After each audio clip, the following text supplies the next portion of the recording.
Иако до овој момент нема дојави за бомби во скопските средни училишта, министерот за внатрешни работи Спасовски изјави дека најголем дел од заканите, односно хибридните напади се од Швајцарија, но тамошните институции се затворени и не може да се добијат по конкретни информации.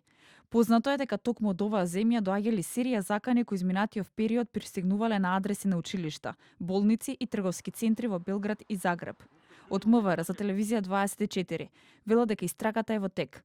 Екипите за антитероризам после секоја пријава ги евакуираат учениците и детално ги прегледуваат сите училишта, се додека не се потврди дека станува збор за лажни дојави. Истрагата трае, се работи интензивно, заедно со партнерските служби, при што сите капацитети кои стојат на располагање, човечки и материјално-технички се ставени во функција на државата.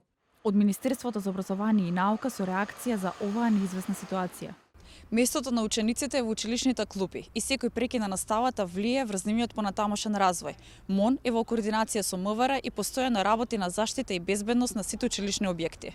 Осудуваме секаков обид за наштетување на воспитно-образовниот процес на училиштата, создавање страф и паника кај младите и одлекување на вниманието од секојдневни училишни обврски, подразбира и наштетување на иднината и на државата.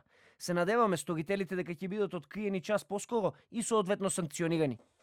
Првите лажни дојави за поставени бомби во неколку скопски средни училишта беше пред 2 седмици. Сите дојави во изминатиот период од МВР потврдија дека се лажни.